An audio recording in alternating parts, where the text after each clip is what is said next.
sekali, sebelum sekali hilang lewat ya, terlalu lama karena setannya nyerangnya 29 hari. Sementara kita ngajinya cuma sekali dalam sebulan, tidak sanggup kita. Ditanya kelasnya, setan nyerang dari atas, bawah, depan, belakang. Sementara kita yang dikuatkan hanya yang bawahnya saja. Nah, ini berat. Oleh karena itu, ingat ngaji ini penting. Dan ini akan menjadi satu habit. Kalau sudah menjadi habit yang direpetisi, nah dia insya Allah akan menjadi apa? Menjadi budaya. Dia akan menjadi apa? Menjadi culture, budaya kita. Orang kalau sudah budaya ngaji, budaya menuntut ilmu, budaya bangun pagi, budaya mandi pagi, budaya tahajud, budaya qobliyah subuh, budaya subuh ke masjid, kemudian budaya Isra, ya. Wah, ini tidak ada lawannya. Andai saja orang tahu ilmu ini, maka orang akan mulai merubah hidupnya dengan memperbaiki kebiasaan-kebiasaannya. Nah, sebelum kita bahas tentang motivasi ruhiyah, biar saya sampaikan sedikit ilmu tentang bagaimana kita menghadirkan rumah yang penuh dengan keberkahan. Sampai-sampai Nabi SAW mengatakan baiti jannati, rumahku adalah surga. Kita ini ada 3 konsep terhubung dengan surga. Satu, apa? Menjadikan rumah kita layaknya surga. Ingat, menjadikan rumah kita enggak surga. Ini harus dibuat. Jangan sampai nanti ada orang yang lebih betah keluar dibandingkan di rumah. Kalau istri sudah tidak betah di rumah, dia senang di luar, hati-hati itu. Bapak-bapak jangan senang. Oh senang Ustaz, bini itu jarang di rumah, dia gaul. Belum tentu dia bahagia. Jangan-jangan dia tidak menemukan kenikmatan, kenyamanan, ketenangan di rumah. Makanya kita harus ingat, kalau istri sudah senang keluar, ini bahaya. Jangan-jangan dia tidak menemukan apa?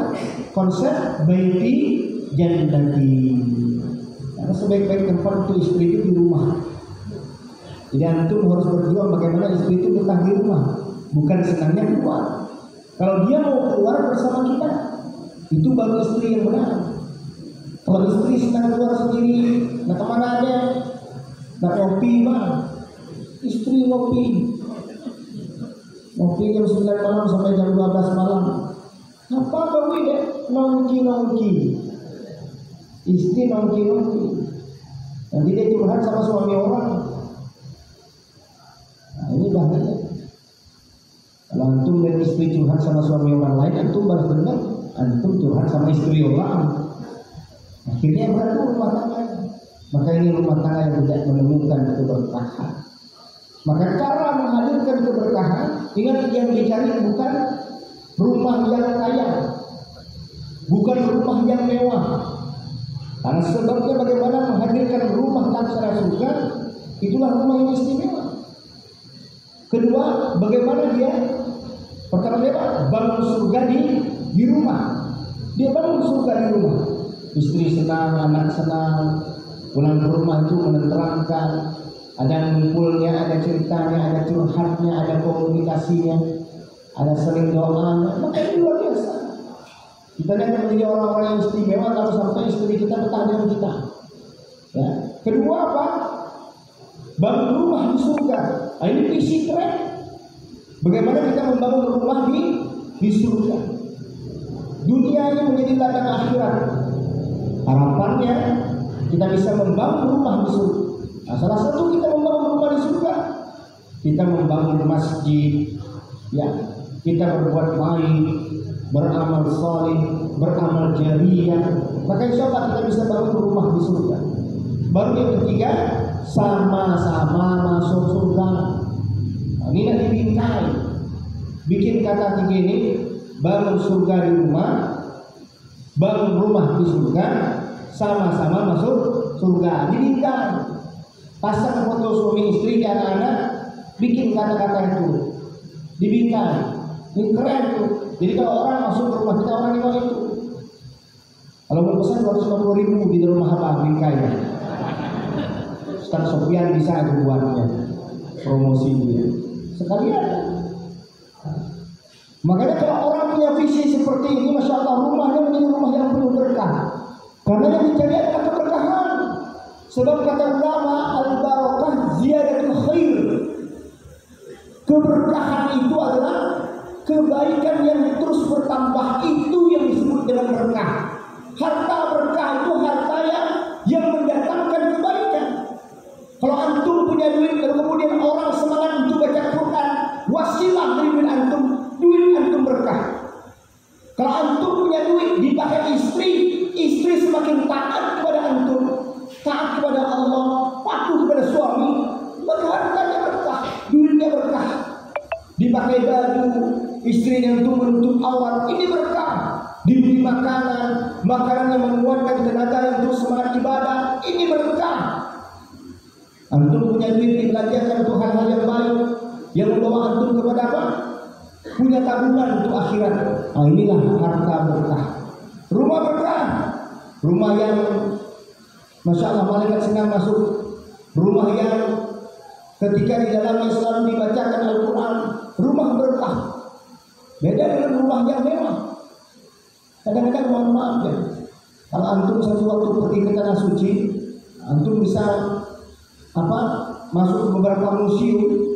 Bagaimana antum saksikan, lihat miniatur rumah Nabi Sallallahu Alaihi Wasallam, sederhana sekali, sangat-sangat sederhana.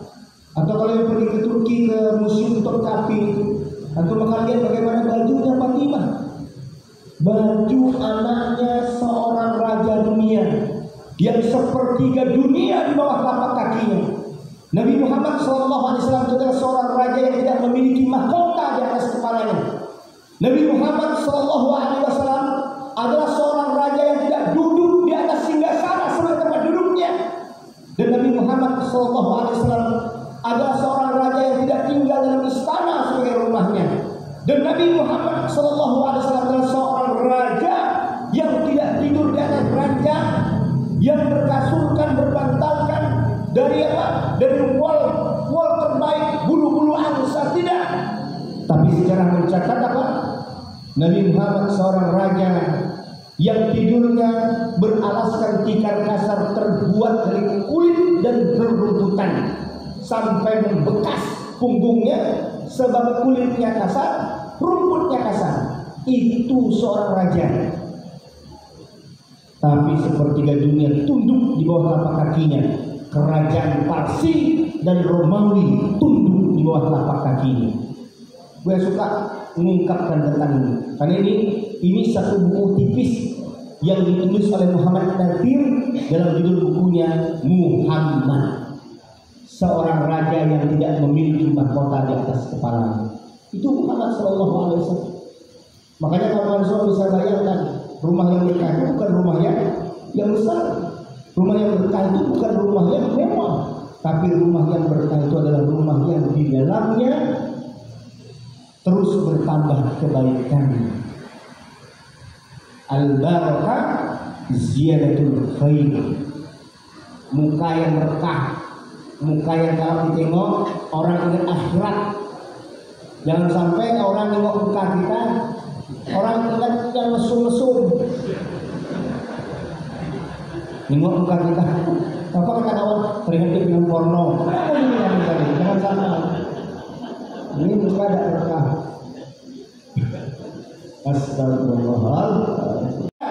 Berdagang, maaf, misalnya dia nanam saham, berjuang dia nanam saham, cita-citanya kalau nanam saham mau bikin apa? Bikin rumah.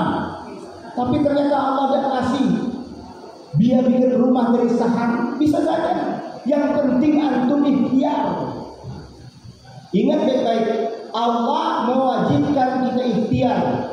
Jadi yang penting kita ikhtiar dulu.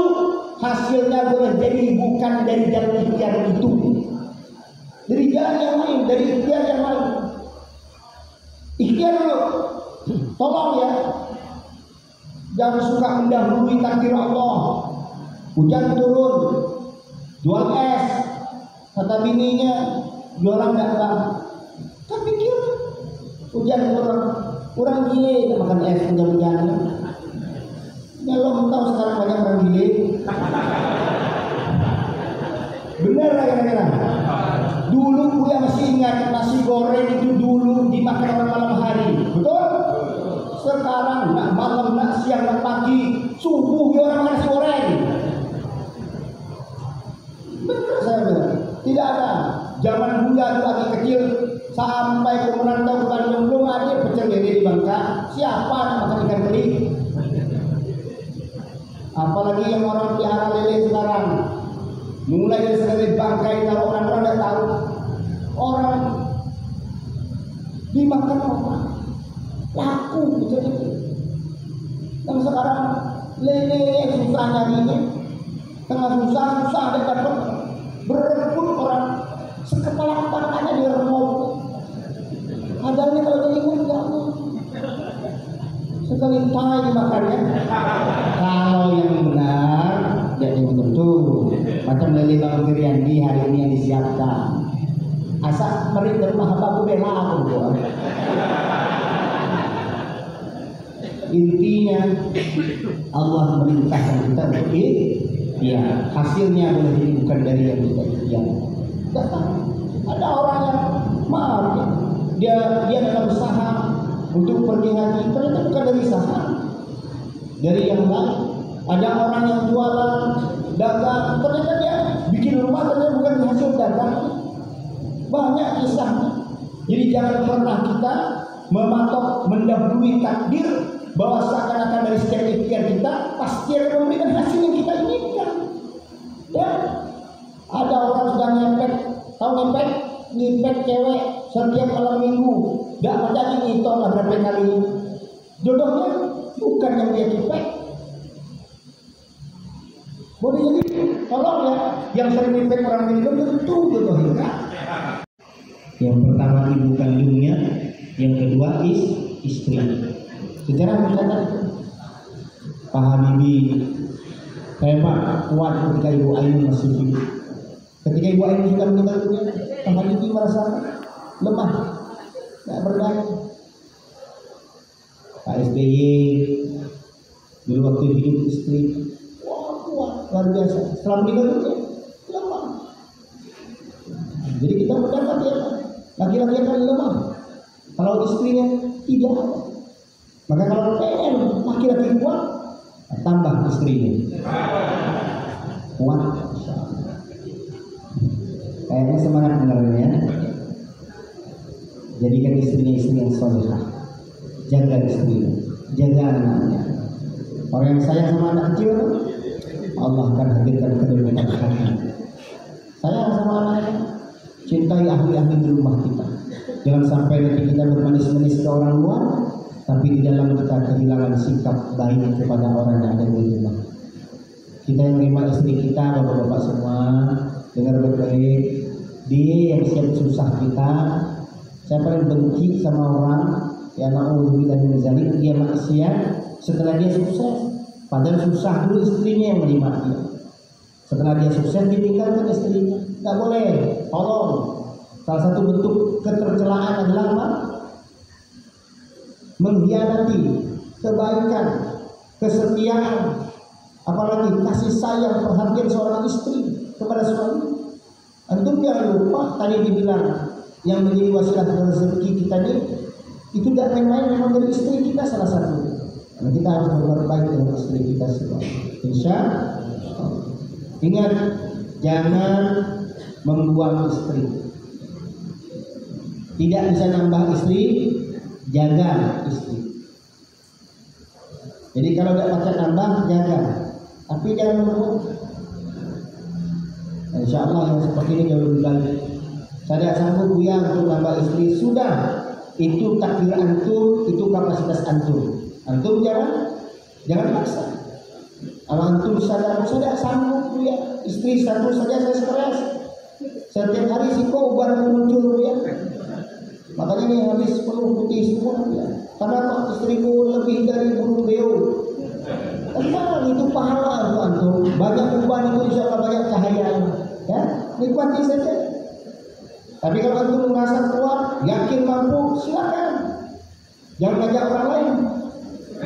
Setiap orang beda kapasitasnya. Ya, makanya jaga. tolong dijaga. Semoga Allah merahmati kita semua. Amin ya rabbal alamin. Lima ini mudah-mudahan Allah hadirkan keberkahan untuk rumah kita. Ya.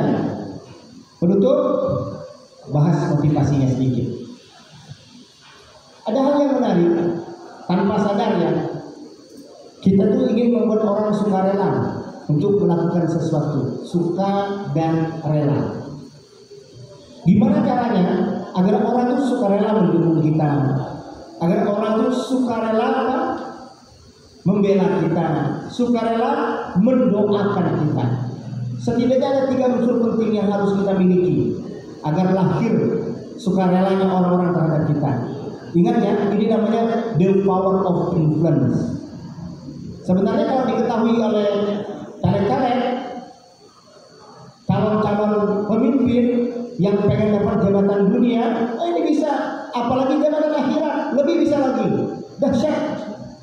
The power of influence, kemampuan mempengaruhi itu membuat orang suka dan rela berjuang, membela, membantu, mendoakan kita, menolong kita. Nah, kita punya 3 ini aja. Satu apa? Care, punya jiwa peduli dengan orang lain. Peduli ini tidak bisa disenyiwarakan, tidak bisa hati ke hati. Kata Abbas As-Sisi, hati hanya bisa disentuh dengan hati. Dan dia tidak bisa dengan sandiwara, dia tidak bisa dengan pencitraan. Hati nggak bisa kebeli. Hati hanya bisa kebeli dengan hati. Hati yang tulus, hati yang peduli, bikin orang sukarela melakukan apapun untuk dia. Belajar peduli di mana-mana. Setiap kepedulian berdasarkan suara hati, mau kulit hitam, kulit putih, hidung mancung, hidung pesek, badan tinggi, badan rempeng, sama saja. Ketika ada kepedulian, orang sayang, orang cinta, orang mau sukarela mendukungnya. Ada kepedulian.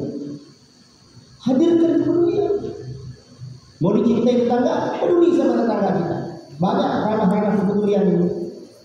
Makanya Nabi SAW adalah orang yang paling peduli. Tidak main-main, kawan-kawan. Antum bisa bayangkan, sekelas seekor burung mati dari anak sahabatnya, Nabi takziah. Burung yang mati. Seorang anak sahabat Nabi mati burung peliharaan. Dia takziah dalam rangka apa? Untuk memberikan kebahagiaan, untuk menunjukkan apa?